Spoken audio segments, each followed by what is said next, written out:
let's talk about the superiority complex seen in Trudy's sister from the Proud family. Other than the Broadway stage, there is no place on earth that I would rather be. Great, Diana Parker. Toys from Paris for BB and Cece. Trudy, don't be silly. Penny respects me. I'm the one she needs to talk to. If it wasn't for Tony. What's up, guys? Welcome back to my channel. Thank you for tuning back in. I'm back with another Proud family video, and this is going to be like a character analysis slash topic video with the Proud family, and it's all about the superiority complex, specifically with Trudy's sister, Diana Parker. Everyone, this is Pierre, my personal costume designer. Y'all know how I do with these Proud family videos. I break down the episode or the characters or the topic, but I relate it to real life. And I really want to know what y'all think about this episode and Diana Parker, but in real life, people that have a superiority complex, people in your family, your friends, where it's this sense of being superior, being the one that made it, being the friend that made it, being the friend that became more successful. You know, when y'all were on the same playing field in high school or whatever, it was one thing, but now, you know, 5-10 years later, you know, you're in your 20s, approaching your 30s and your 40s, you want to see who made it, who didn't, who became stagnant. You'll find that a lot of your friends may have this superiority complex, and I have a story time about that I'm about to talk about. But sometimes you'll find that even people in your family, like your siblings, may have a superiority complex, and you have to figure out how to navigate around that like Trudy did. Well, you need to respect this, Diana. Penny is my daughter. So for a quick breakdown of the episode, this is the episode Romeo Must Wed, where Penny is in the play and she's in the play with Quack. I did an episode about that a few weeks ago. Check that out. I'm gonna leave it up here. But now all of a sudden, Trudy's sister, who's this well-known actress, she's wealthy, she's bougie, you know, like the rich bougie auntie that don't have no kids. She's kind of playing into that archetype, but right away you get to see how boastful and how vain Diana Parker is, and it's under the guise of, oh, I came with gifts. But look at the kind of gifts she wants to give. Diamond studs from Amsterdam for Trudy and Sugar Mama. And that's another sly way of throwing her riches and her wealth into Trudy's face. You know, oh, my sister, oh, this, oh, that, oh, my nieces and nephews, look what I bought you from Paris. Toys from Paris for BB and Cece. Like, you're coming back to visit, but you want to show them how much better you're doing than them. Another thing with Diana's superiority complex is that she doesn't respect Trudy's husband, Oscar. Now, we all know Oscar is like the running gag of the show. He's the joke of the show. But being her sister, you would think there would be some type of level of respect. But because Diana has this complex of being so superior, she doesn't respect Trudy's husband. Why would she? He's an unsuccessful business owner, so she treats him as such. I'm sorry. Here's your tip. A quarter. And for my brother-in-law, a book of brain teasers from Russia. And meanwhile, all this time, Trudy is not checking her. She's saying certain things, she's acting a certain way, but Trudy is just like accepting it. This is who she is. Okay. You think you know, you have no idea. Oftentimes, people that have a superiority complex, when it comes to their family or their friends, they have something they feel insecure about.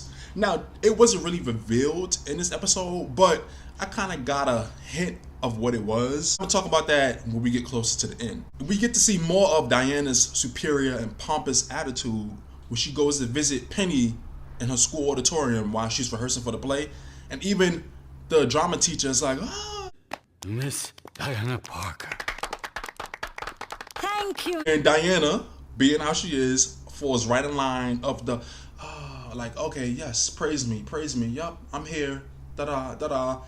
And she even tries to take over the class, saying how, oh, I'm an established actress, you're a drama teacher, let me show you how it's really done. Why do you think I'm here? Step aside. Okay. Also, Oscar makes an appearance at the auditorium, and she treats him like trash again.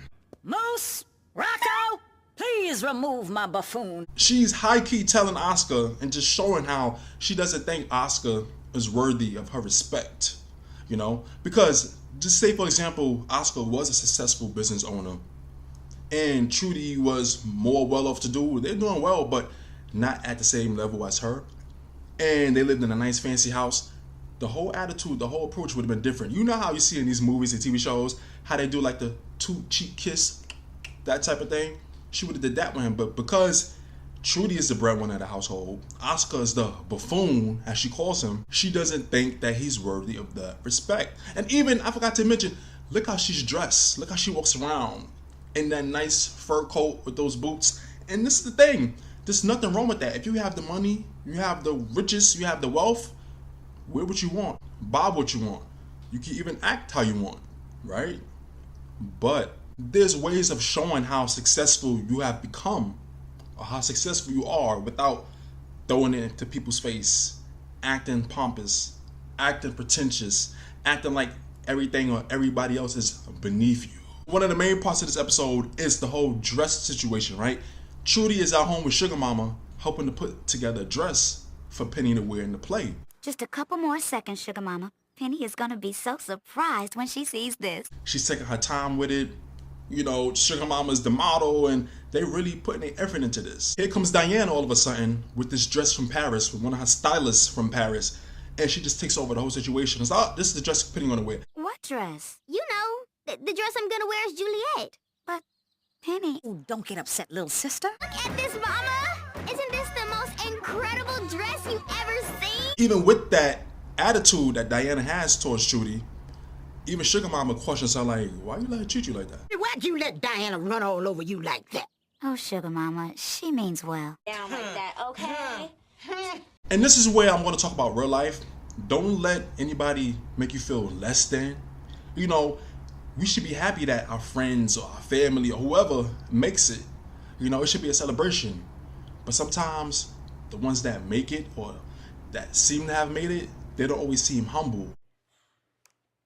Not on my watch. Side question, do anybody have those friends or those family members that when y'all get together, there's always that air of superiority?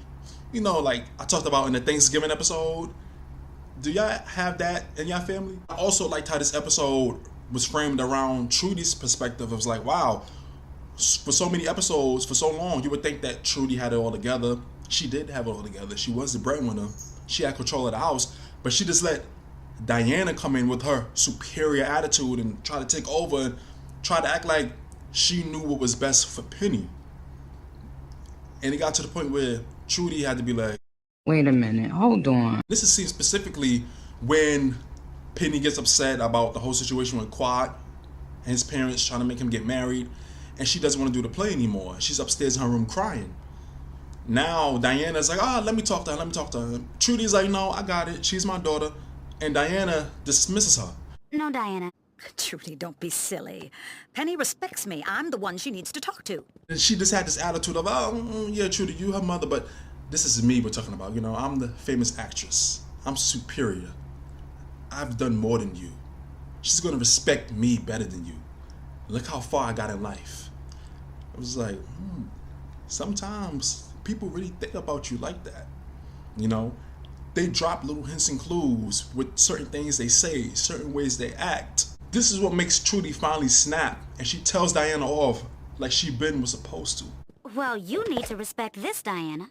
Penny is my daughter. Now everybody go so I can talk to my baby girl. Go! Now that's the Trudy my son married. Diana has no choice but to respect it, and even at the end, she gives Penny a gift, and she tells her about listening to her mother, respecting her mother. I have a gift for you. Your mother loves you very much. Listen to her. Love, Aunt D. Piggybacking off what I said earlier about, you know, sometimes people that have the superiority complex have something that they're insecure about. Like, and this is just a far-fetched thing. Like I said, the episode didn't go that deep into it. Like I said, this, you know, Proud Family on Disney, they didn't go too deep into it. But this is an archetype you'll see in real life, in these episodes, TV shows, movies, where you have like that single, rich auntie that don't have no kids. And it's like, in a way, do you think that Diana could have been jealous that, okay, she had all this wealth, But Trudy had a family. You know, she had the kids. I mean, her husband wasn't the most successful, but this still was a family unit.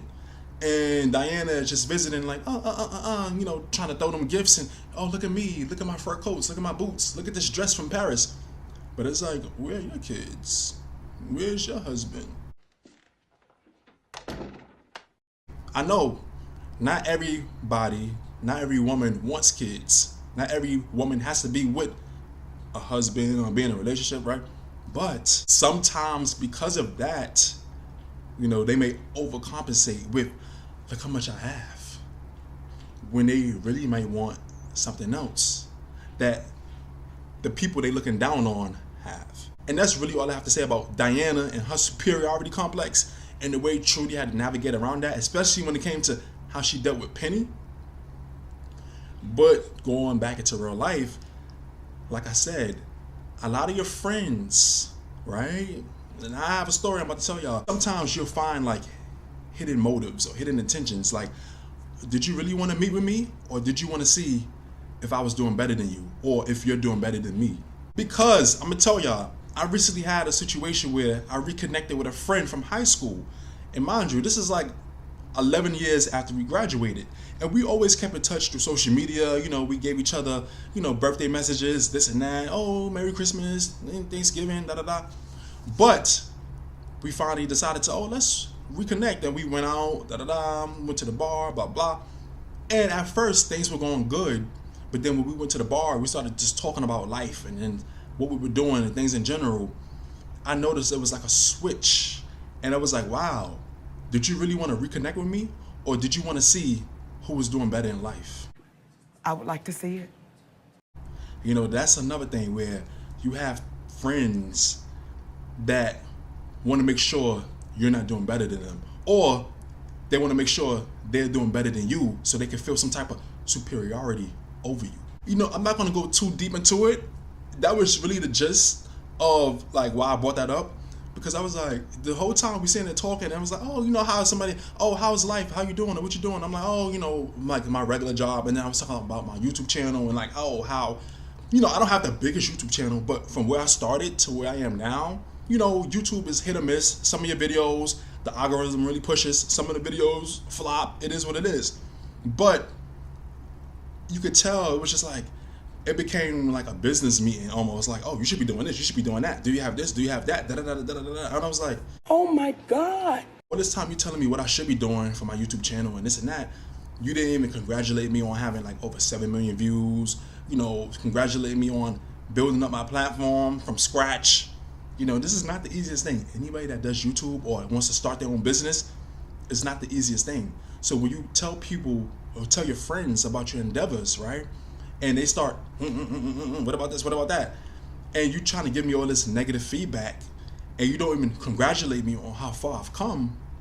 I'm like, what really is your intentions? So with that, I say, watch out for, you know, some friends that you might want to reconnect with, even the friends you have now. When you become successful, you hit it big, or you get that job, or you strike big with your business, whatever the situation is, and they start acting funny, you know, even sometimes people in your family may start acting funny, watch out for that. Here's a quick edit. I also wanted to add that because certain people want to feel superior over you, right? They have the superiority complex over you. When they feel like you may be doing better than them in certain areas, they say things to knock you down a peg, when it's really them being envious and jealous of the success that you have. You know, they may be on a certain level, they may want you to stay at a certain level so they can feel better than you. But when you start doing your own thing, all of a sudden it's like, well, what about this? Well, what about that? Oh, well, at least I have this over her. At least I have this over him. Watch out for that. A lot of people in your life may low-key have a superiority complex over you, and you won't even know it until it's too late. So again, with that, I say, just be careful with the company you keep, right? And don't ever let somebody make you feel less than. With that, I gotta say, what did y'all think about this episode with Trudy and her sister who had this superiority complex? How do you relate that to your real life? Do you have friends or family that act that way towards you? Do you see it in public? Do you see it at your job? Like, let's really get into this discussion about the superiority complex in relationships. That's another thing. In your relationship, you know, with boyfriend, girlfriends, husband, wife, one may be doing better than the other, and then it's kind of like that. Like, what do you think about having a superiority complex in relationships? Marriage, dating, family, friends. What do y'all think about that? And how well do you think this episode of The Proud Family showcased that with Trudy and her sister, Diana? Please leave your thoughts down below. I can't wait to get this discussion started with y'all. Don't forget to comment, like, subscribe, hit the notification bell. Thank you for watching and listening. I'll see y'all in the next video.